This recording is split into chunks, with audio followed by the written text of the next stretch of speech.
El libro del destino. Episodio número 3. Tercera parte de la introducción. En la visión inspirada de San Juan, el libro habría de alcanzar una amplia circulación, hasta los más lejanos horizontes de generaciones futuras. Sería, como todos los otros escritos inspirados, un libro para todos los tiempos, porque es el recital de las victorias y el gran triunfo final de su amado Maestro. San Juan reconoce su propio don de profecía y las revelaciones como profecías, y clasifica este libro junto a las otras escrituras inspiradas. En el lenguaje más enfático, promete el cumplimiento de todas sus profecías. El Apocalipsis no solo revela los triunfos de Cristo, pero de la necesidad también del sufrimiento de su Iglesia, su cuerpo místico. El crecimiento y actividades de las fuerzas que causaron estos sufrimientos tenían que ser revelados también. Así, el Apocalipsis reiteró las declaraciones de Cristo en los Evangelios, que su Iglesia sufriría el odio y la persecución, pero que por esta persecución sería purificada y ganaría la victoria sobre el pecado, sobre el mundo y sobre Satanás.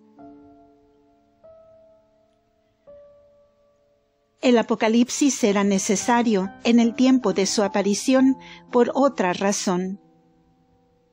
Desde el tiempo en el que la profecía cesó en Israel hasta el nacimiento de nuestro Señor, los elegidos habían experimentado muchas grandes calamidades. Esas calamidades movieron a muchos a decidir que una profecía era necesaria para reforzar el valor del pueblo y revivir su esperanza en el último triunfo de su nación sobre sus opresores. Muchos falsos profetas se pusieron a escribir apocalipsis de todo tipo. Produjeron los muchos apocalipsis apócrifos de la era precristiana y la era temprana cristiana. El libro de Enoc es el más importante de los días precristianos, mientras que después de la destrucción de Jerusalén, el Apocalipsis de Baruch y el cuarto libro de Esdras aparecieron.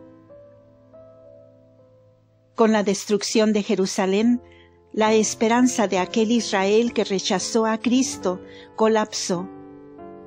Entonces, como los falsos profetas de los tiempos de Jeremías, los falsos escritores apocalípticos trataron de mantener vivas las falsas esperanzas de los judíos anticristianos. Las revelaciones hechas a San Juan aparecieron en medio de este diluvio de falsos apocalipsis, para salvar a los cristianos de origen judío de ser engañados y revelar el verdadero destino del pueblo de Dios. El texto es similar a algunos pasajes de los apocalipsis apócrifos, pero no porque San Juan hubiera utilizado esos libros. Esos libros son considerablemente plagiarios y habían sido verbalmente copiados de profecías apocalípticas. De ahí que San Juan, al volver a declarar las profecías del Antiguo Testamento, se acerca mucho a la dicción de los libros apócrifos. Probablemente sabía de la existencia de estos libros, pero no hay evidencia que pruebe que le hayan proporcionado ningún material para su apocalipsis. Sus revelaciones son reales y verdaderas, y su libro es sólo el recital de lo que le fue revelado. Su Apocalipsis lleva su propio nombre, mientras que los apócrifos llevan el nombre de algún profeta mayor. No es imposible que San Juan hubiera usado palabras comunes y frases de la boca del pueblo, tales como la palabra logos en el Evangelio. No era necesario que las profecías se comprendieran al momento. De hecho, si se hubieran interpretado cubriendo miles de años de la historia de la Iglesia, no hubieran sido tan sucintas. Los cristianos no fueron todos de tal calibre heroico y de tal inquebrantable constancia como para estar dispuestos a dar sus propias vidas, y más, sufrir los tormentos más atroces por una recompensa invisible.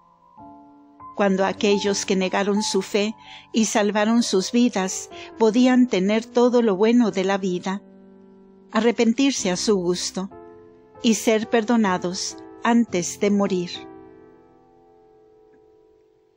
Si hubieran sabido el verdadero significado de las profecías, hubieran apostatado durante la persecución. Pero la idea de que el juicio sobre los inicuos habría de comenzar al punto, y que serían borrados de la faz de la tierra, y que sólo los buenos quedarían a heredar todas las cosas, era un fuerte incentivo para arriesgarlo todo del lado en que toda la esperanza de ganar existía. De ahí que el libro de los 7 sellos fuera un libro cerrado. Y cuando los sellos se abrieron, los eventos fueron revelados en un lenguaje y símbolos tan misteriosos que no podían ser comprendidos o interpretados hasta que sucedieran. Pero las revelaciones contenidas en el folleto abierto no son tan figurativas y pueden ser comprendidas por adelantado. Hay en él muchas más descripciones minuciosas de eventos futuros que en los 7 sellos y las primeras 6 trompetas. Esto es de lo más importante para aquellos que estarán en la tierra durante la más grande crisis de la historia, los días del Anticristo. Las imágenes del Apocalipsis. No se supone razonablemente que San Juan haya sido versado en toda la literatura y mitologías de los griegos y latinos y todos los otros pueblos paganos. Hasta sería ir demasiado lejos darle el crédito de un conocimiento de todos los libros apócrifos de los judíos. Antes de su llamado al apostolado, seguro no estaba familiarizado con las tradiciones paganas o falsas escrituras judías. Y tras su llamado, él fue el compañero constante de nuestro Señor, y bebió profundamente de la fuente divina del aprendizaje. Después de la ascensión, comenzó la incesante labor del apostolado. Dominar el idioma koiné griego, estudiar la versión Septuaginta del Antiguo Testamento y predicar el Evangelio y establecer iglesias era suficiente para llenar toda una vida humana. Además de esto, estaban las fatigosas jornadas de la vida apostólica, durante la cual había muy poco tiempo para estudiar, y la absorbente atención a las iglesias establecidas y a los cristianos convertidos.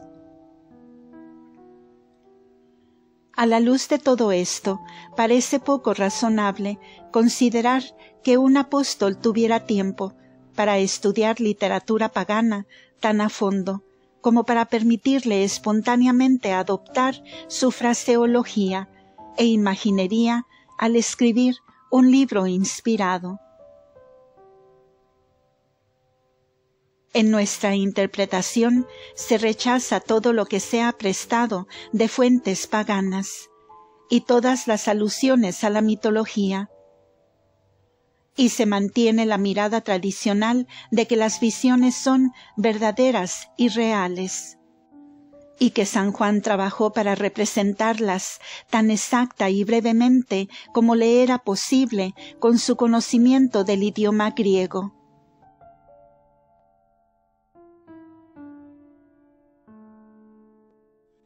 El Espíritu Santo, como aparece por el Antiguo y Nuevo Testamento, se acomoda a la imaginación, mente, voluntad, temperamento, alcance y experiencia del que Él inspira.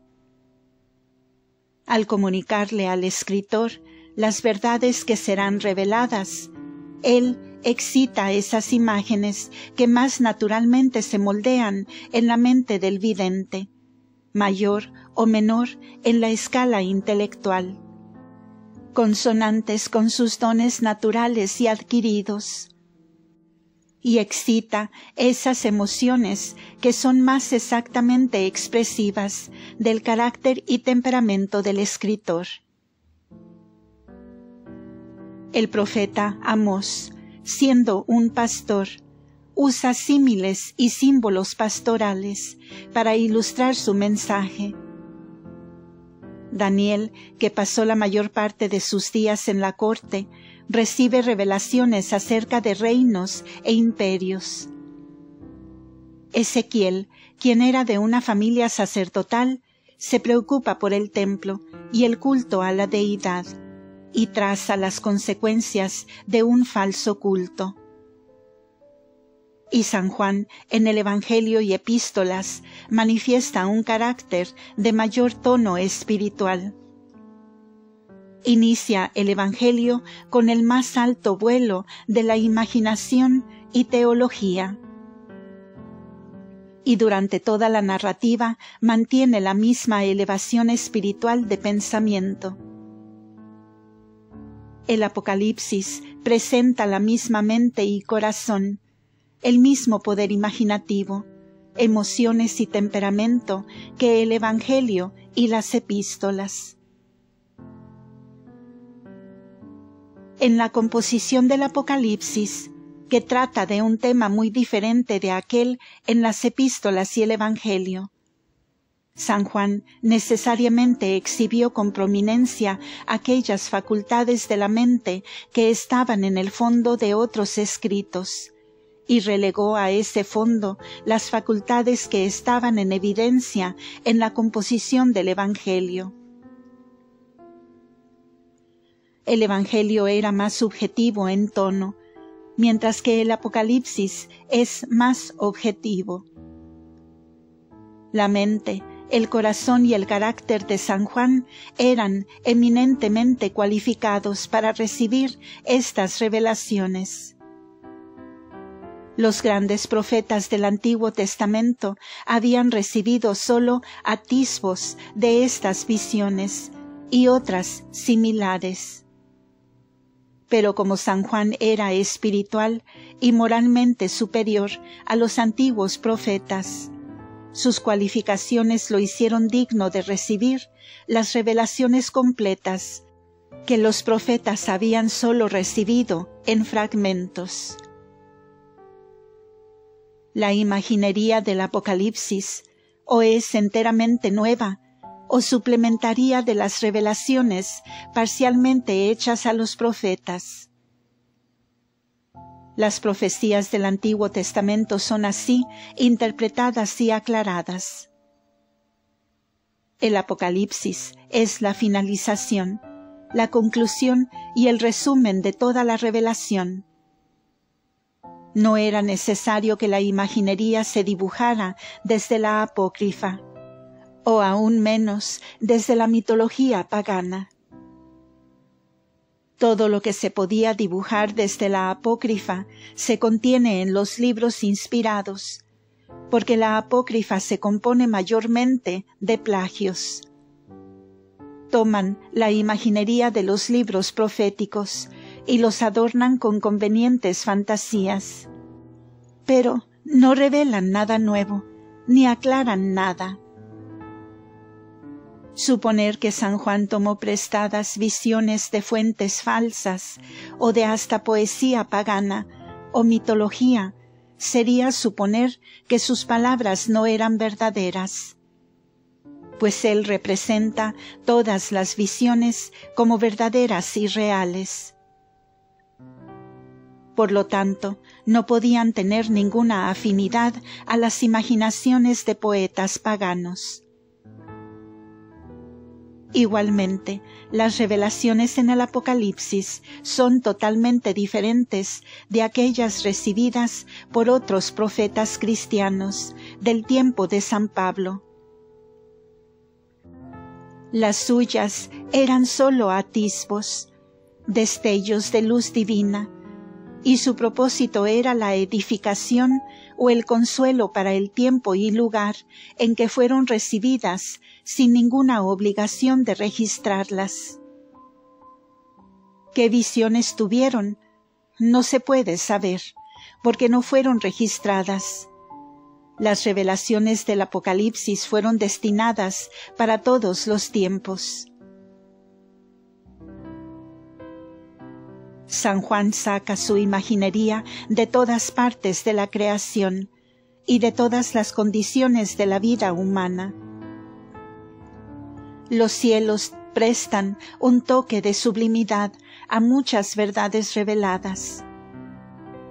El sol envuelve a la mujer, la luna le sirve de pedestal y las estrellas rodean su cabeza como en una corona. En otras veces el sol se atenúa con misterio, la luna se vuelve de color de sangre y las estrellas caen del cielo. Un meteoro se barre por el cielo, relámpagos y truenos aterran a los pueblos, vientos y granizo desuellan la tierra, y el mar aparece de vez en cuando con sus peces, barcos y marineros.